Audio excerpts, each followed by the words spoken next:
Et bonjour, donc très content de vous retrouver aujourd'hui pour le troisième numéro de ces podcasts. Et aujourd'hui, on est avec Croc. Donc bonjour Croc, et merci d'être Hello, venu. hello. Bah, merci de m'accueillir. Du coup, si tu veux bien, je vais te laisser rapidement te présenter un petit peu sur notamment sur le métier de caster et puis tes autres activités peut-être à côté. Ouais, ça marche, merci. Alors, je m'appelle Martin Berthelot, on me connaît sous le pseudo de Croc, j'ai 27 ans et je travaille à plein temps dans une société qui s'appelle Pandascore, une petite start-up qui est dédiée à la collecte et à la diffusion de la donnée en ligne des jeux vidéo e-sport, des données compétitives en gros. Je vous en expliquerai peut-être ça un peu plus en détail après. Et ma deuxième casquette, c'est celle de commentateur e-sport sur le jeu League of Legends principalement. Et j'ai commencé et fait mes armes chez OGaming avant de pouvoir proposer mes services à d'autres types de boîtes de production et à l'éditeur du jeu également, avec qui on réalise ensemble plusieurs projets. Voilà pour moi.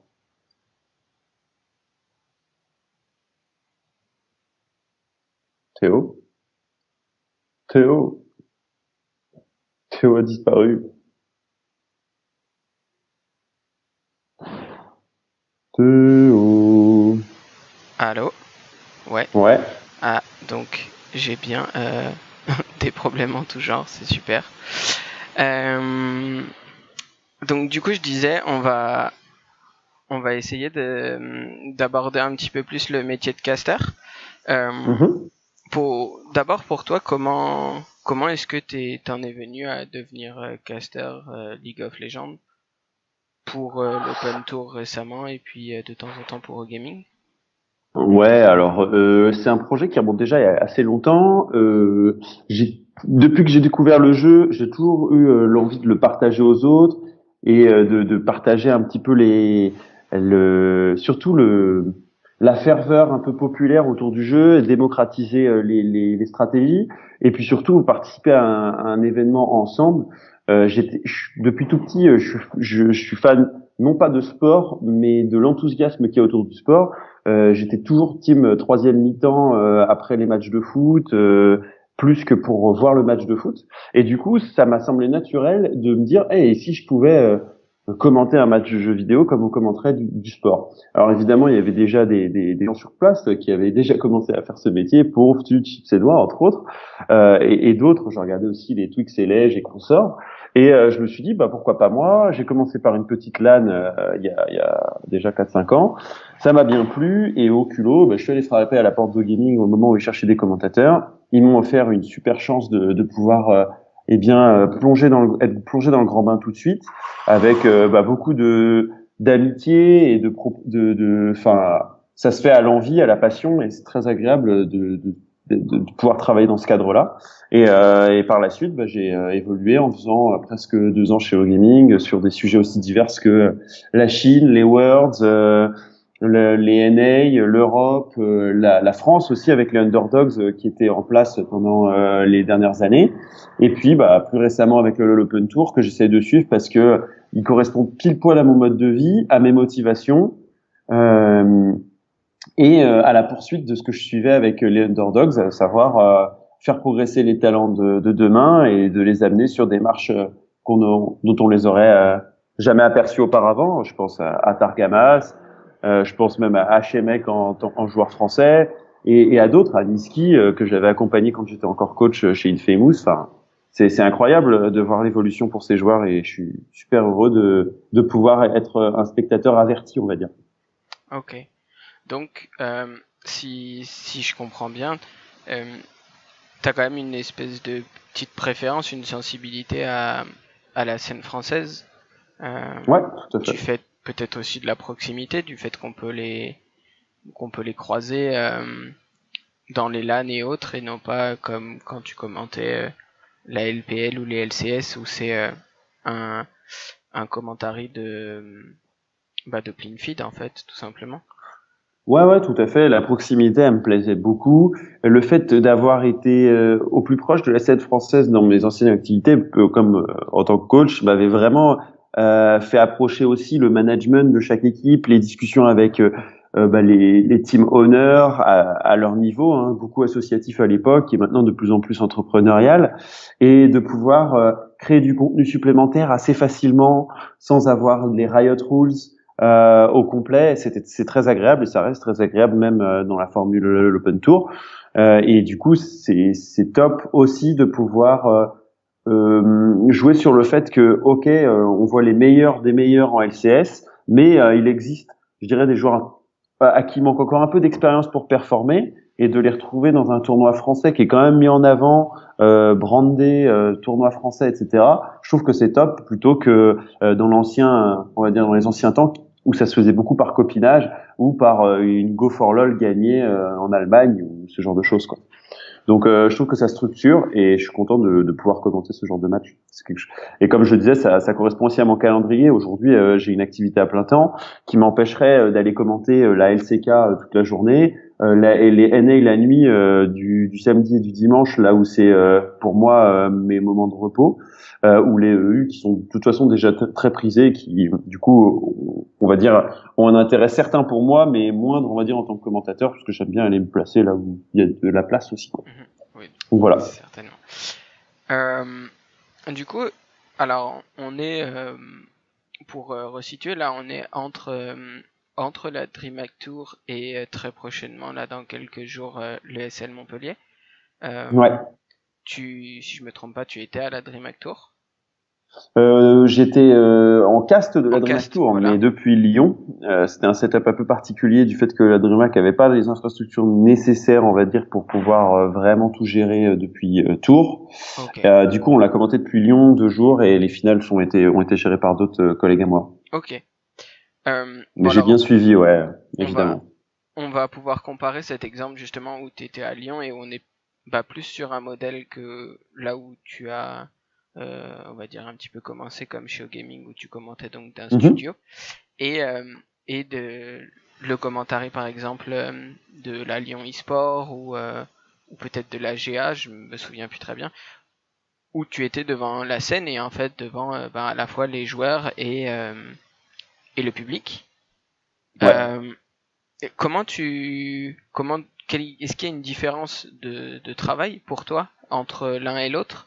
Est-ce qu'on s'y prépare autrement? Est-ce que on travaille carrément autrement? Ou est-ce que finalement il n'y a pas grande différence? Je dirais qu'il y a de toute façon une habitude.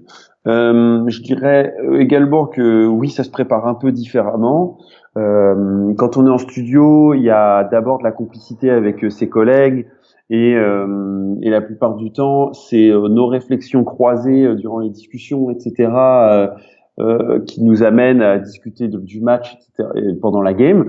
Et je dirais qu'on est un peu plus dans un quotidien parce que c'est plus souvent en studio que sur scène. Alors que sur scène, il y a ce bon track, je dirais ce track positif qu'on retrouve dans les milieux artistiques, qui pousse à un peu se surpasser, à amener ses cordes vocales un peu plus loin aussi, parce que on a envie de faire vibrer les gens et pour ça, il faut sentir que le commentateur il vibre lui aussi.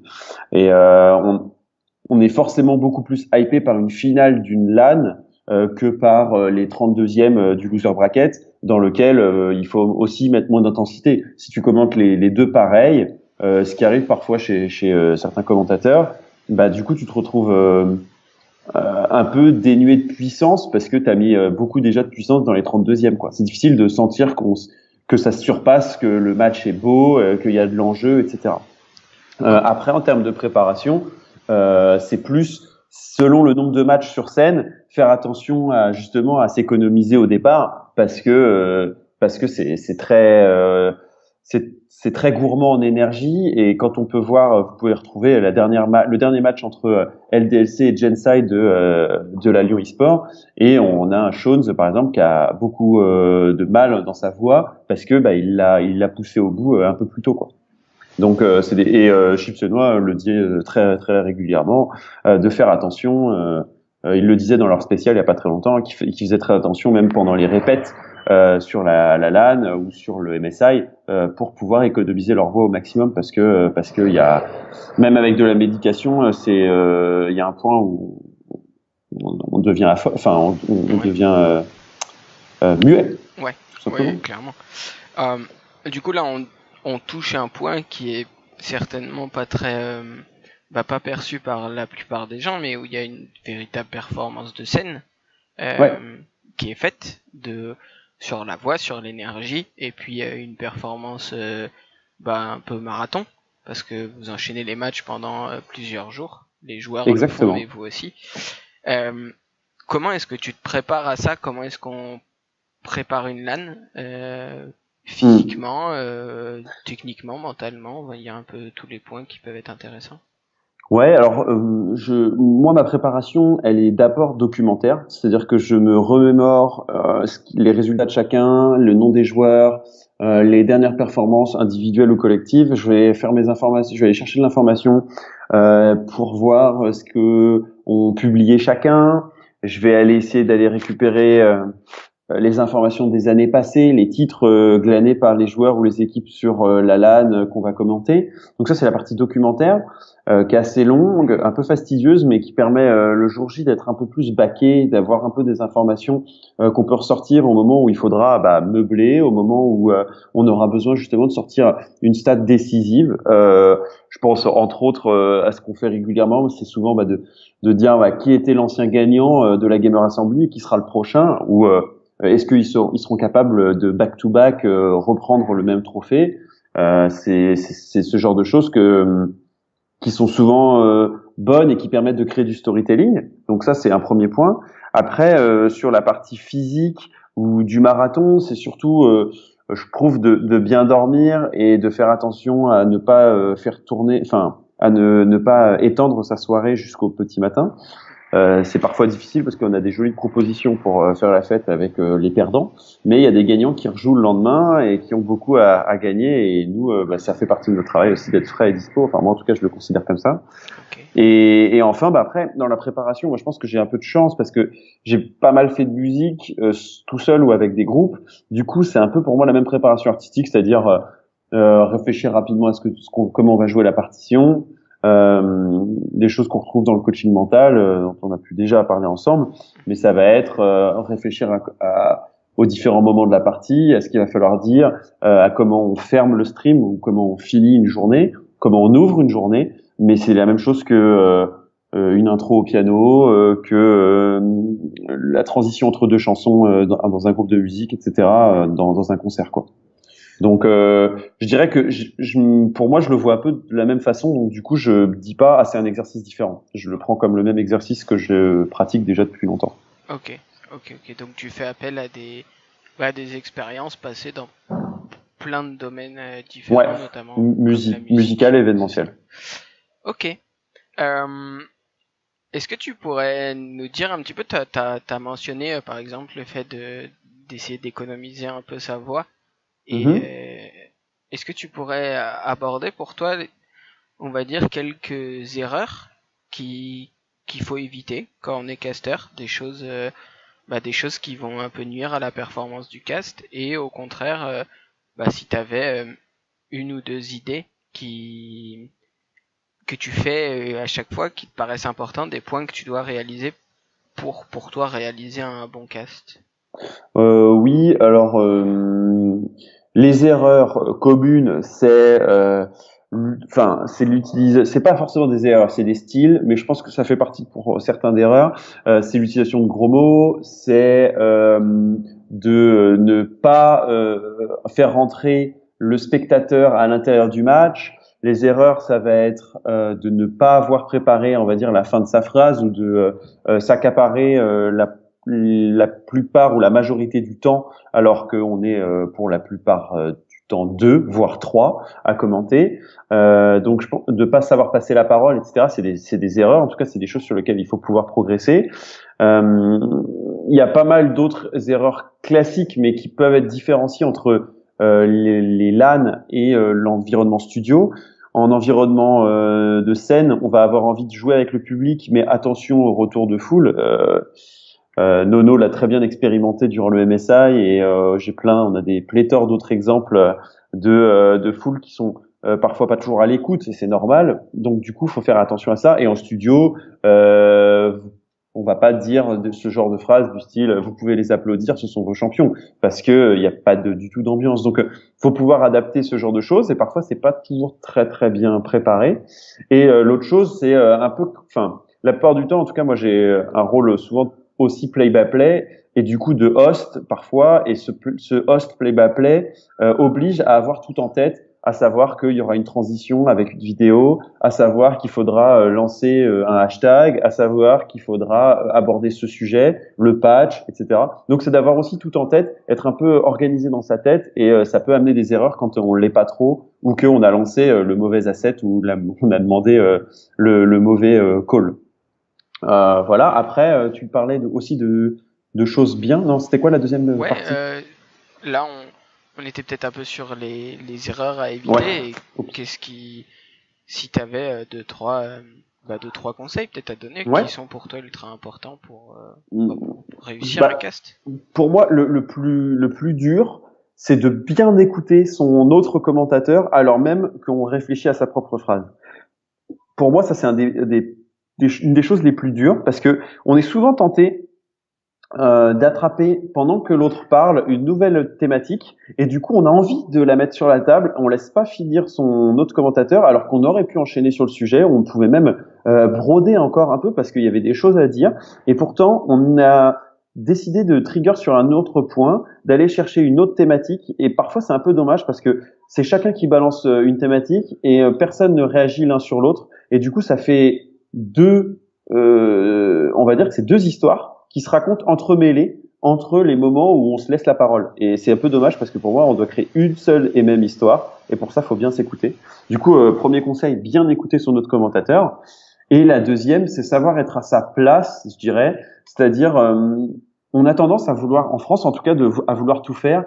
C'est aussi l'héritage que nous proposent des Chipsenois qui sont arrivés à la fois comme analystes et à la fois comme play-by-play. Et pour moi, on n'est pas obligé de savoir tout bien faire, même si on nous demande pas mal d'être touche à tout. Je pense qu'on peut commencer aussi aujourd'hui à dire, moi je suis bon analyste et ma place c'est de faire l'analyse fine au bon moment, bien envoyée par mon play-by-play caster. Et à l'inverse, je peux être un play-by-play caster qui n'a pas une science du jeu très très forte, très grande, mais qui a l'assurance, qui sait lancer les actions, qui sait mettre de l'enthousiasme. Et du coup, savoir exactement dans quel camp on est et commencer à progresser d'abord sur un des camps plutôt que de savoir tout faire, c'est un deuxième conseil que je donnerais pour ceux qui veulent commencer ou progresser dans la thématique. Okay. Il y a d'ailleurs une vidéo qui a été faite par Scott il y a pas très longtemps, un commentateur de Rainbow Six que je vous conseille aussi, il a pas mal travaillé sur le sujet. Vous pourrez la retrouver. Je crois que c'est Scott R6S son Twitter et il y a pas mal d'informations. Bon, vous pouvez aussi trouver ce genre d'informations sur internet avec Paul Challoner, alias Red Eye, qui a écrit beaucoup sur le sujet, sur qu'est-ce qui fait un bon caster, regarder la caméra, etc. Ok, super. Bah merci pour les petits tips. Voilà. Alors, moi j'ai une petite question qui m'intéresse sur le côté un peu plus concentration et tout ça. Tu nous parles d'écouter ton co-caster. Tu nous parles aussi de réfléchir à ta phrase et je suppose que pendant l'activité, il y a aussi quand même regarder la game. Exactement. Ça fait quand même trois choses qui doivent être faites quasiment en même temps, dans le même temps. Comment est-ce que tu fais pour savoir quand est-ce que tu dois regarder, quand est-ce que tu dois écouter? Est-ce que tu as repéré des timings peut-être d'écoute? Tout à fait. Il y a des schémas, tu as raison Théo, il y a des schémas, il y a des patterns qu'on retrouve à chaque game. On va intro la game de LoL par les équipes, les joueurs, etc., leur positionnement du début de partie. Ensuite, on a cette phase de laning qui amène soit à des ganks, soit à une période un peu passive où normalement les deux équipes ne se tiennent un peu en respect, ne se tuent pas, sauf cas, on va dire, assez exceptionnel. Donc du coup, on sait que là, sur ce timing-là, on a un temps pour parler de certains sujets, de mettre en avant un joueur, de mettre en avant une stratégie que l'équipe a choisie en fonction de sa composition. Donc là, on sait que c'est des timings où on peut être assez long. Alors que dès qu'un teamfight va s'enclencher, on va essayer d'être plus attentif à ce qui se passe. Il y a des parties du jeu où on est absolument presque pas obligé de regarder la game tellement c'est prévisible. Il y a eu par exemple une phase d'agression. A priori, les équipes vont vouloir récupérer leurs summoners, leurs sorts d'invocateurs, leurs ultimates, etc. Donc on sait que pendant 30 secondes, il y a une période qui va être assez avide. Donc cette période avide, on va l'investir par des sujets, alors qu'on va revenir au play-by-play un peu plus tard. Donc on va dire que on sait quand il peut y avoir de l'analyse et normalement on commence à détecter quand il va y avoir des phases où il va falloir accélérer le tempo, parler plus vite pour décrire les actions et ensuite revenir à l'analyse.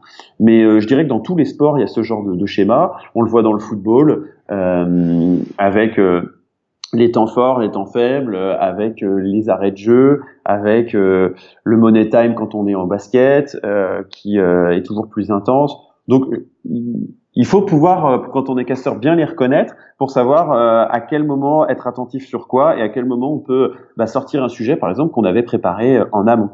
On se dit, tiens, je trouve que la méta a beaucoup changé, qu'est-ce que t'en penses? Et hop, du coup, on peut avancer sur ce sujet jusqu'à ce qu'il y ait un événement qui nous coupe de notre analyse. Ok. Donc, ouais, tu définis quand même des temps pour aborder tel ou tel sujet et tu sais quand entre guillemets broder pour faire que la partie soit un petit peu moins lente parce que c'est vrai Oui. que LoL c'est un jeu avec des temps faibles et des temps forts. Exactement, et je pense que pour ajouter quelque chose sur le sujet, au départ, les play-by-play casters qui sont assez chevronnés peuvent mettre juste dans un écrin les analystes qui n'ont plus qu'à délivrer leurs informations pertinentes et les couper plus ou moins quand il faut. C'est-à-dire que et je l'entendais encore dans un exemple assez récent, bon, qui datera petit à petit, mais du France-Irlande qui a eu lieu hier soir, puisque on est le 29 aujourd'hui. Mais il y a eu un match amical le 28 entre France et Irlande, et ils accueillaient une ancienne joueuse qui était analyste et qui donnait pas mal d'informations sur comment ça se fait, comment on fait pour préparer la Coupe du Monde, etc. Et cet exemple est assez marquant parce que on voyait que les play-by-play casters français en fait, coupait son analyse parce que elle ne savait pas encore reconnaître quand il fallait s'arrêter parce qu'il y avait des temps du style c'est la pause, il y a une pub, il y a l'entrée des équipes, du coup il faut faire silence, il y a une minute de silence pour avant le match, etc. Et du coup, ça paraissait bizarre parce que c'est pas encore rodé. Mais normalement, les play-by-play casters savent à quel moment ouvrir la porte à l'analyse et à quand la refermer aussi en disant bah tiens, qu'est-ce que tu penses, Gardoum par exemple, de cette stratégie qui a été employée? Qu'est-ce que tu penses, Duke, etc. Et du coup, en lançant l'autre commentateur, ils reconnaissent que c'est le moment sur lequel ils peuvent apporter quelque chose. Et on va dire, ils peuvent étendre le sujet qu'ils ont envie d'aborder. Ok. Donc voilà. Ok. Alors là, tu as une perche super intéressante, c'est aborder cette espèce de coordination et de coopération entre un duo. Tu l'as bien expliqué, il y a différents rôles dans le métier de caster avec différents postes aussi. Comment est-ce que tu décris un petit peu cette alchimie qu'il doit y avoir dans un duo qui commente et comment, d'après toi, je sais pas si c'est le cas ou non, comment on pourrait la travailler pour la perfectionner, pour l'améliorer peut-être? Je pense qu'un bon duo, c'est d'abord un duo qui passe du temps ensemble et qui ont vécu des moments ensemble. Pas forcément énormément, mais c'est vrai qu'on est empreint d'un chipsénois où on a l'impression qu'ils ont passé leur vie ensemble. Donc, les duos sont bons. Donc, le duo a plein de choses à dire, peut partir en live comme peut rester très sérieux, etc. Je pense que c'est un des éléments de la recette, c'est cette amitié forte ou récente entre deux personnes qui vont commenter le match apporter leur savoir et essayer de passer du bon temps et de faire passer du bon temps aux autres.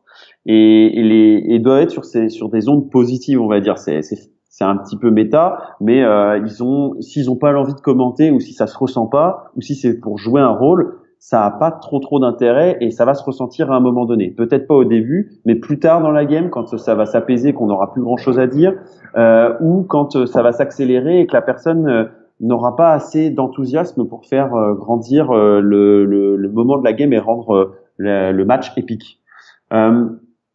Pour moi, ça repose donc sur de la complicité, mais aussi sur le rôle que tient chacun, j'en ai déjà un peu parlé, pour bien définir qui doit parler à quel moment et pas se retrouver à couper l'autre alors que c'est pas finalement son rôle, de faire le play-by-play ou d'amener une situation qui pourrait être, on va dire, conflictuelle. Enfin, c'est pas, on va pas se taper dessus, mais qui amène à couper en fait l'autre dans son élan et il faut bien reconnaître les temps de chacun. Donc, je pense que ça se discute en amont et il faut bien pour bien le préparer. Le mieux, c'est de décortiquer ce qui va se passer ensemble. Moi, ce que je fais à chaque fois avant de commencer, c'est déjà de savoir qui va débuter la première phrase pour introduire l'événement, le match, etc. Mais aussi à la fin qui termine pour pouvoir savoir quelle est en gros l'intro et la conclusion de ce qui va se passer. Alors ensuite, à l'intérieur, on pourrait parler de ça, on pourrait parler de ci. Ça, on peut se le garder durant la game plutôt que de l'utiliser pendant la game, avant la game, etc. Donc ça demande un peu de préparation et de discussion.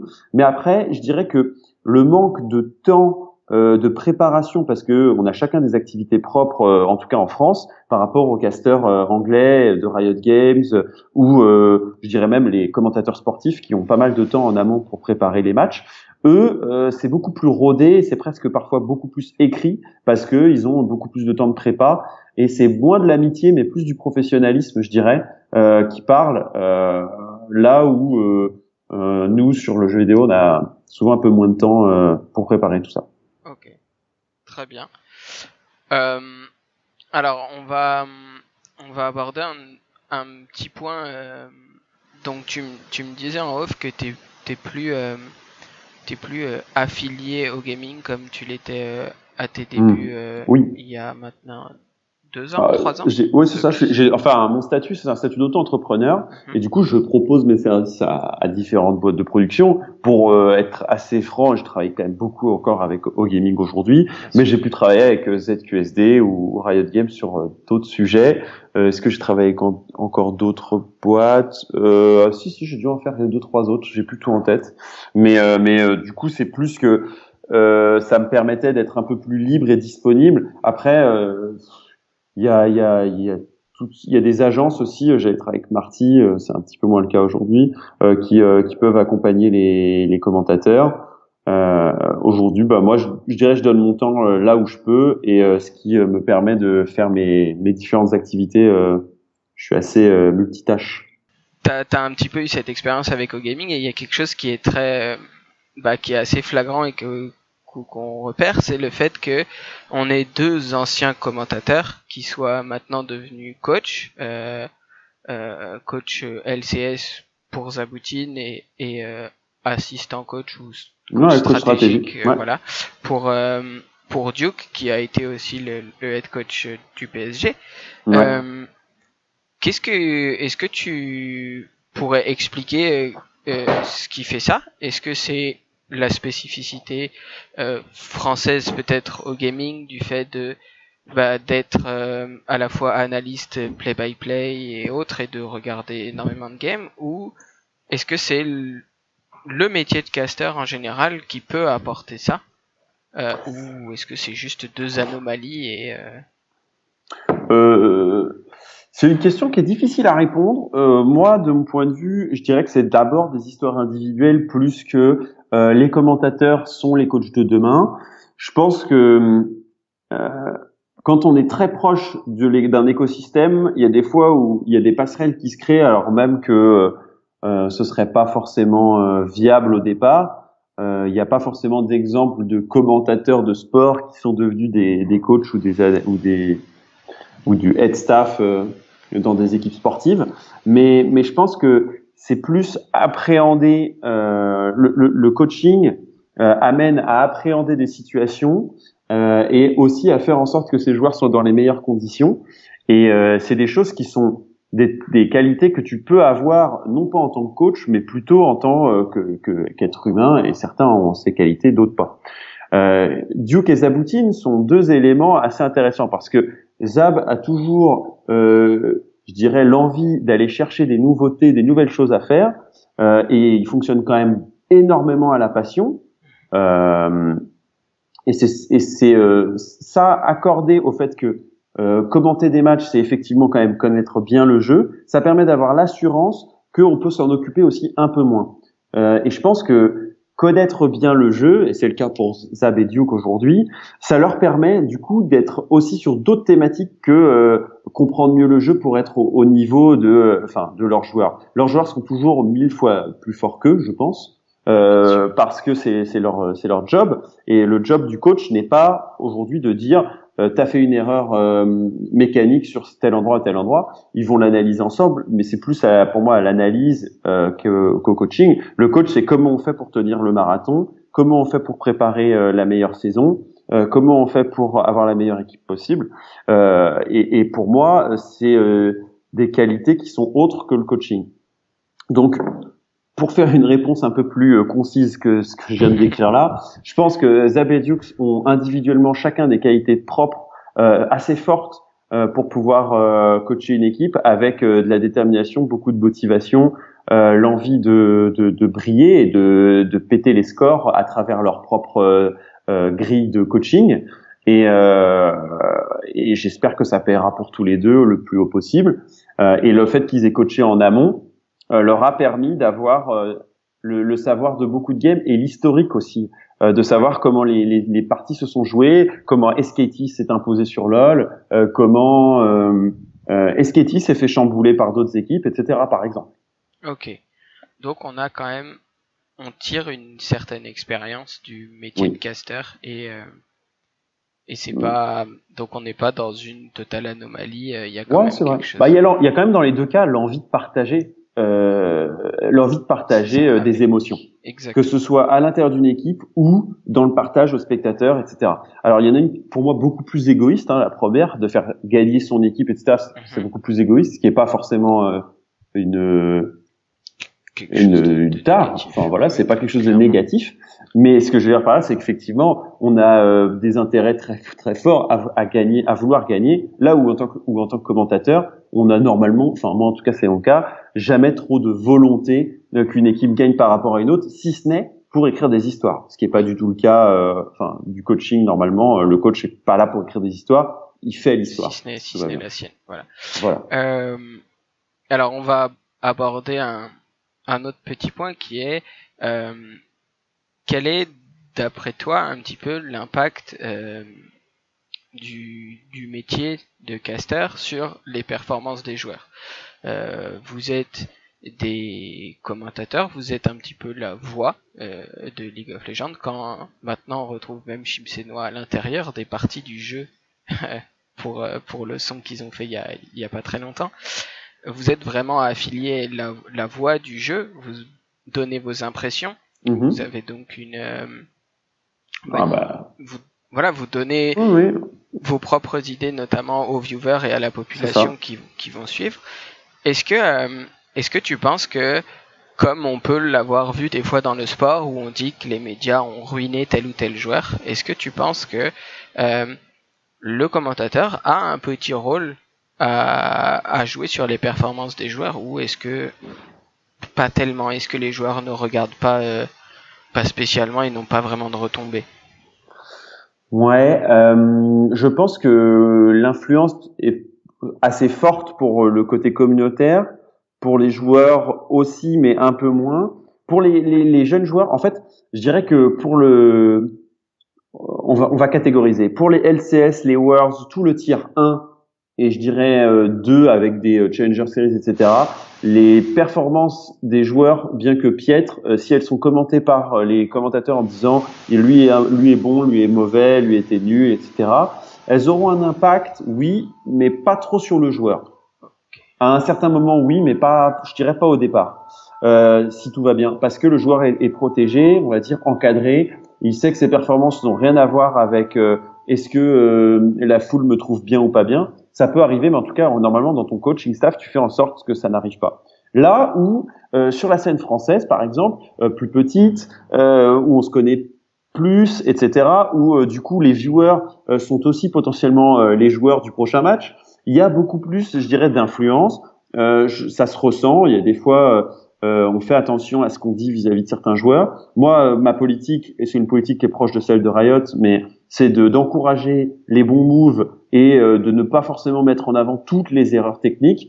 En tout cas, à un niveau un peu moindre, en tout cas dans les phases de groupe, avec la team Poulet Rôti face à LDLC par exemple, ou Solari, bah c'est tellement des niveaux différents que on va pas pointer du doigt l'erreur du Udir qui est parti sur Rabadon. Enfin, évidemment, ça va faire partie de l'analyse, mais on va pas dire oh quelle erreur, il a été vraiment nul, choisir cet item, c'était le pire des choix, etc. On sait déjà qu'il y a une différence de niveau, etc. Donc on va plutôt mettre en avant le super pentakill de Melon parce que il a été plutôt bien réalisé et bien aidé par ses coéquipiers qui lui ont laissé le kill. Du coup, je dirais que oui, il y a une influence, assez forte. Les joueurs peuvent en pâtir un peu. On a du coup un vrai rôle éducatif et faut qu'on fasse attention à ce qu'on dit. Je sais que c'est parfois repris et mal pris. On fait des rankings une fois de temps en temps qui peuvent être mal pris par certains. Je pense que il faut plutôt pas se considérer sur ce qui est dit par l'entourage et le autour pour ces joueurs-là. Il faut plutôt qu'ils se concentrent sur leur propre performance et comment ils peuvent grandir. Mais ça se passe comme ça dans tous les sports. Je suis presque persuadé que on a le même impact qu'un journaliste de l'équipe qui dirait que Fekir a été très très très mauvais dans le dernier match, par exemple. Du coup, on va aborder un petit peu le même sujet, mais de l'autre sens. Est-ce que le chat Twitch, donc quand vous commentez, vous comparez par exemple à un match de l'équipe de France hier, où les commentateurs n'ont pas de retour de ce que pensent les spectateurs. Ouais. Vous avez un retour en direct avec ce chat Twitch qui peut parfois vous aider à meubler, à répondre à des questions. Il y a quand même une proximité. Il y a aussi forcément bien sûr des commentaires qui sont pas toujours très joyeux dedans. C'est vrai. Comment on gère un petit peu l'impact de ce chat-là dans les compétitions? Est-ce que ça impacte un peu aussi votre façon de caster, tes performances ou autre? Je te dirais au départ oui, il fallait que je voulais me confronter au chat. Je me sentais peut-être pas tout puissant, mais je me disais, je me sentais capable de tout encaisser, etc. De voir les mecs qui disent quitter pour caster, c'est Croc, c'est vraiment le plus nul, etc.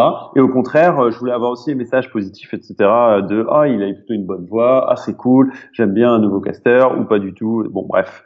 Au final, de plus en plus, et dans le travail que je fais en 2018, il y a de moins en moins de propositions finalement d'avoir ce second screen avec le chat Twitch. J'interagis avec le chat Twitch après ma presta, avant ma presta, mais pas trop pendant, on va dire. En tout cas, pas pendant que je commente. J'ai plus le Twitch chat sous les yeux. Pourquoi? Parce que la plupart du temps, ce que je produis, c'est pas un stream au sens je suis un streamer et je discute avec vous, mais plutôt on analyse et on commente une game, on espère que ça vous plaît et on va en discuter ensemble si ça vous plaît ou plaît pas, mais je vais pas réagir dans l'instant et changer mon fusil d'épaule dans l'instant. Donc du coup j'ai moins, on va dire le regard sur ce qui se dit, parce que je considère que je fais suffisamment un bon travail pour que les gens viennent me chercher à chaque fois et me disent et quand c'est qu'on te book pour la prochaine fois. Et je pense que c'est beaucoup plus agréable pour toi en tant que talent, si on peut s'appeler talent, plutôt parce que du coup tu te dis c'est pas le chat Twitch qui fait de moi un bon ou un mauvais commentateur, mais bien mon travail, ma performance et ma progression tout au long de mes années de commentateur. Du coup, j'y mets un petit peu moins d'affect, mais oui, j'ai reçu des messages pourris, j'ai reçu des messages et des attentions très très sympathiques de la part de certains dans le chat. Et je pense qu'il y aura une transition à trouver qui aujourd'hui n'est pas évidente entre tout faire avec le Twitch chat et rien faire avec lui, comme ça nous arrive de temps en temps. Oui, c'est vrai que c'est peut-être un petit peu le côté négatif, si on peut appeler ça négatif, de lorsque Riot organise des événements en France et qu'au gaming les commente en direct dans la salle, forcément il y a plus du tout la possibilité d'avoir ce retour-là. Oui. Et on perd ce côté un petit peu proche qui fait aussi de la différence entre la télé et le streaming. Et, après, il y a des partis pris. Je sais qu'en France, et c'est une politique que j'aime beaucoup, on est très... dès qu'il y a du public, on commande d'abord pour le public et ensuite pour le stream.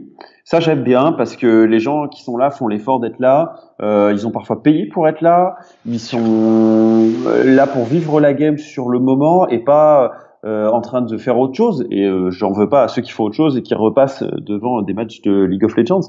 Mais surtout, du coup, il y a des gens qui sont là et qui ont envie de partager un moment devant les matchs qui leur sont proposés. Du coup, faut jouer avec les émotions de ces gens-là d'abord, avant de faire plaisir au reste du public spectateur de l'événement, téléspectateur plus de l'événement. Ça, j'aime bien. Par contre, quand on est en studio, par contre, entre les matchs, il y a des infos qui nous sont passées, il y a des réactions du chat qui nous disent vous auriez pu dire ça ou ça a été pas bien fait, etc. Et quand c'est pertinent, on les prend, bien évidemment. Et je disais ces derniers temps que j'avais moins l'habitude de regarder les messages, mais il est vrai que les années précédentes, j'en ai quand même pas mal bénéficier parce que quand c'est pertinent, ça te fait progresser. Il y a des mecs, pour te dire sur quoi tu peux progresser. Et après, c'est à toi de faire le tri et en tant que professionnel, de dire ça c'est intéressant et je devrais travailler dessus. Ça c'est du bullshit, c'est pas du tout ce que je pense de mon propre cast, donc je m'en fous. Faut trier. C'est ça. Mais t'as raison, par rapport au football, ça amène des situations supplémentaires. C'est vrai qu'un commentateur de foot, il n'y a pas le public qui lui dit trop bien. Par contre, s'il fait une erreur, t'inquiète pas que sur Twitter, il y aura des gens pour lui dire qu'il a été trop nul, de dire que c'était l'Algérie qui avait gagné alors que c'était le Maroc. Ça, je peux te dire que tu le sauras. Mais après, c'est aussi plus sain le fait que ce soit plutôt ton producteur qui te dise ça t'as fait une erreur, ça c'était bien, ça c'était pas bien, parce que c'est lui qui écoute de A à Z chaque seconde de voix que tu utilises pour dire des choses et qui va dire là t'aurais pu plus axer ça comme ça, là c'était peut-être pas assez positif, là t'as pas mis assez de puissance, etc. Mais c'est pas souvent fait. Faut être honnête, en tout cas sur les prods que j'ai faites, c'est pas toujours des retours minutieux et qui concerne tout le travail que j'ai pu faire. Ok. Du coup, j'ai une dernière petite question avant qu'on passe à ta seconde activité. Ouais. Est-ce que, tout simplement, est-ce que ça t'arrive de re-regarder, réécouter des matchs que t'as commentés ou non? Ouais, oui, ça m'est déjà arrivé. Est-ce que c'est agréable? Non. Est-ce que j'ai envie de le refaire? Il faudrait, mais je le fais pas très souvent. Oui, c'est très bénéfique parce que tu te sens souvent, moi en tout cas c'est mon cas, je me dis souvent que c'est un peu nul, que j'aurais pu changer les choses, que je pourrais faire encore mieux, mais c'est très bénéfique parce que en fait, on parlait tout à l'heure des différentes phases. Et souvent, c'est des patterns, donc des schémas qui reviennent. On va parler de l'early game et des items. On va parler un peu plus tard du parcours dans la jungle du jungler. On va parler un peu plus tard de la mid lane et de ce qui se passe sur la vague de creep suivante, des premiers bacs. On va parler du first blood, etc. Et dans ces thématiques-là, c'est toujours pareil. Donc, du coup, tu peux te retrouver avec les mêmes types de phrases, les mêmes tournures, les mêmes transitions, les mêmes conjonctions de coordination tout le temps à chaque match.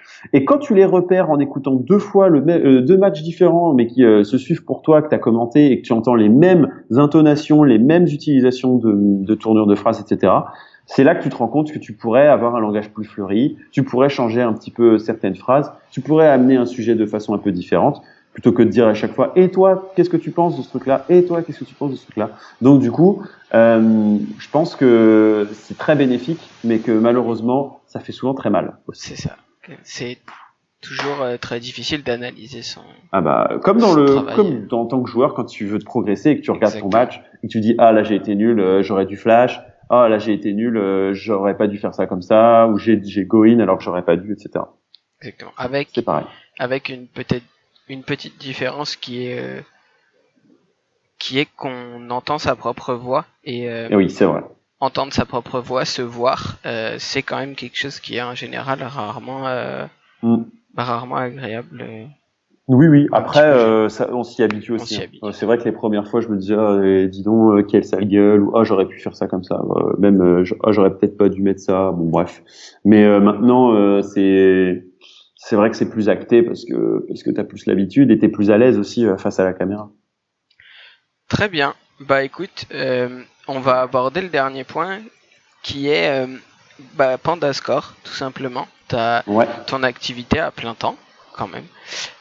Est-ce que tu pourrais nous décrire un petit peu qu'est-ce qui se cache derrière Pandascore et puis on essaiera d'aborder un petit peu le sujet rapidement. Ouais, alors, chez Panda, aujourd'hui... moi chez Panda ou d'abord Panda? Panda d'abord, on va faire.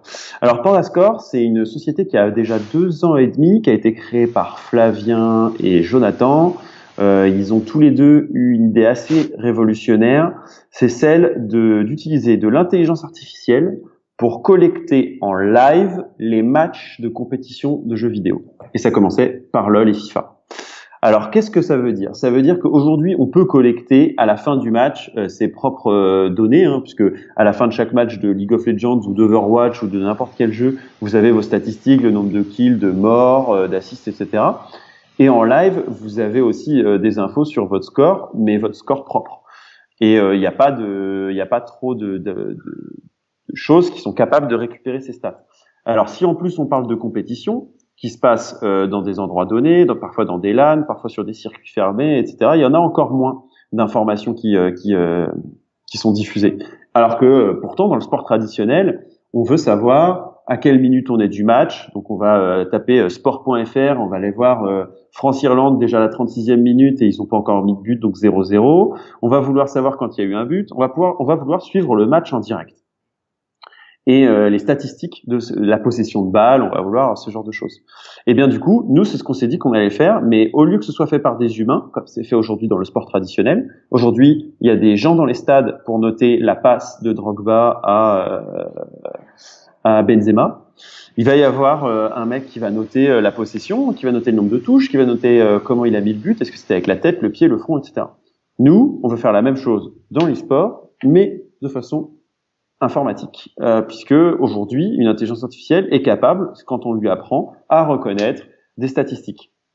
Donc aujourd'hui, on le fait sur League of Legends, Overwatch, Dota 2, et bientôt sur CSGO et PUBG. Du coup, qui c'est qui sont intéressés par ce genre de statistiques? Les médias, comme les sites que vous connaissez, AAA, l'équipe, RMC, tous ces médias pourraient être intéressés par du coverage de matchs e-sport, avec les classements des équipes en temps réel et actualisés après chaque match, avec le schedule, donc le calendrier des prochains matchs, avec les résultats des derniers matchs, avec tout ça de façon informatisée et pas à la main avec Jean-Claude volontaire depuis 18 ans qui met le score à la fin du match, mais du coup avec quelque chose d'assez harmonisé. Et du coup, on propose, ça c'est ce qu'on propose en pré-match et en post-match, donc avant et après match, mais aussi en live match avec des statistiques comme le pourcentage d'HP de chaque champion sur LoL par exemple, à tout moment de la partie, seconde après seconde. C'est quand même des statistiques qui sont assez fines et qui peuvent permettre après de construire des produits. Donc les médias, les équipes professionnelles qui veulent améliorer leurs statistiques, améliorer leurs performances, donc analyser les statistiques qui leur sont propres et celles de leurs futurs concurrents ou de leurs opposants dans une ligue, et les sites de paris aussi, qui eux sont très intéressés pour pouvoir faire parier leurs joueurs et leur audience sur des jeux e-sport, puisqu'ils le font déjà dans le sport traditionnel et que ça marche très bien. Très bien. Du coup, voilà. Merci pour l'explication. C'est ce que je fais au quotidien. Et du coup, est-ce que tu peux est-ce qu'on peut aujourd'hui dire que Pandascore peut être une forme d'analyste pour les équipes, ou est-ce que l'analyste, pardon, je vais reformuler ma question. Ouais, Est-ce que l'analyste va pouvoir utiliser des données de Pandascore pour les traduire et donner une information à son équipe, ou est-ce que aujourd'hui les informations que prennent ces équipes via Pandascore sont des informations qui sont pas forcément traitées et qui sont des informations complémentaires et autres? Je sais pas le rôle. Oui, c'est une bonne question. Aujourd'hui, nous, on a déjà travaillé avec des équipes. Et en fait, nous, notre objectif, c'est de faire en sorte que l'analyste, il n'ait plus qu'à faire son travail premier, c'est-à-dire analyser. Aujourd'hui, un analyste dans les jeux e-sport traditionnellement, il collecte, et de temps en temps, il analyse. Et ça, c'est difficile parce que c'est un temps incroyablement long et c'est une perte de temps pour l'analyse. Nous, ce qu'on propose la plupart du temps aux équipes, c'est en fait que la collecte soit faite automatiquement et que du coup, il n'ait plus qu'à analyser les résultats de cette collecte. Je pense à un exemple qu'on a eu l'année dernière quand on a travaillé avec le Paris Saint-Germain e-sport. C'était de savoir quelle est la combinaison entre deux champions la plus forte dans une région donnée. Donc, on allait regarder les nombres d'occurrences, le pourcentage de win rate de champions, et on allait regarder ensemble quels étaient les duos les plus performantes. Et ben, typiquement, on peut faire ça à la main, aller regarder chaque match pour aller voir quel joueur a joué quel champion, etc. Ensuite, les ranker dans un Google Drive ou dans un fichier Excel, mais ça prend un temps infini. Nous, avec un système de requête, puisque tout est dans une base de données, on peut aller récupérer ces informations beaucoup plus rapidement et les actualiser, évidemment. Donc, je dirais que c'est ça la force de ce que peut proposer Pandascore. Et l'analyse, pour moi, du coup, en est qu'améliorée, puisque l'analyste n'a plus qu'à faire son travail d'analyste, c'est-à-dire interpréter les données. On fera jamais une meilleure interprétation, je pense, aujourd'hui, que quelqu'un qui est dédié à cette activité en tant qu'analyste. On en a d'ailleurs recruté un à un moment donné pour qu'il puisse s'appuyer sur nos données pour ensuite donner des analyses objectives à son coaching staff ou au coaching staff pour lesquels on travaillait. Ok, donc vous avez quand même une relation d'équipe avec les équipes de performance, c'est-à-dire ouais. Est-ce que vous pouvez travailler par exemple avec prenons l'exemple d'un PSG comme tu l'as mentionné, s'ils avaient toujours été sur LoL par exemple. Ah, mais ils sont aujourd'hui sur Dota, on peut travailler sur Dota. Voilà, sur Dota. Est-ce que vous pourriez aussi donner des informations à des équipes adversaires aussi, ou est-ce que oui, alors oui. En fait, pourquoi je dis oui, en fait, on n'a pas des relations aujourd'hui du style. Je travaille avec cette équipe, c'est en exclusivité, etc. Pourquoi? Parce que en fait, ce qu'on fait nous, c'est que on récupère les demandes clients et on y répond. Donc aujourd'hui, pour moi, le PSG eSport pour Dota comme les Luminosity peuvent me demander la même requête et je leur diffuserai la même information. C'est à eux de faire la meilleure interprétation en fait. Aujourd'hui, moi, j'ai pas une relation. En fait, on est la Suisse de la data. On va pas commencer à dire. Enfin, notre business model n'a aucun intérêt si on doit se lier avec une équipe, parce que se lier avec une équipe, c'est pas très intéressant pour nous en termes de business. Et en plus, on va pas pouvoir, puisque comme je le disais, c'est pas l'interprétation. Nous, on fait, mais plus de la donnée. Ouais. Et c'est eux qui font l'analyse. On n'a vraiment pas d'intérêt à être en exclusivité avec une équipe parce qu'on lui apporte pas suffisamment. Aujourd'hui, notre apport, il est de lui faire gagner du temps, pas de lui faire gagner de performance. Ok, donc vous êtes vraiment un distributeur de données et ensuite data provider, c'est notre première tech data provider parce que c'est quand même d'abord de l'intelligence artificielle et une infrastructure machine qui permet de faire ça. Mais oui, c'est d'abord un provider. Et je dirais que, si on doit résumer aujourd'hui Pandascore, c'est de la data au service de ce que tu veux construire après dans l'e-sport. Tu veux créer une appli qui te permet d'avoir tous les scores de ton équipe favorite, tu peux. Tu veux créer un bot qui permet de donner tous les prochains matchs d'une région ou d'une ligue ou voire même de plusieurs jeux, tu peux. Tu veux par contre plutôt travailler sur une équipe en particulier et analyser ses résultats et les futurs matchs et préparer face aux autres équipes, tu peux aussi. En regardant le nombre de champions joués, de sorts utilisés, ou comme sur Overwatch, de types de maps gagnés. Par exemple, telle équipe elle va être très forte sur des maps escort, d'autres sur des maps d'assaut, etc. Donc du coup, c'est une analyse qui va être aussi de plus en plus intéressante au fur et à mesure que notre stockage va être de plus en plus fort.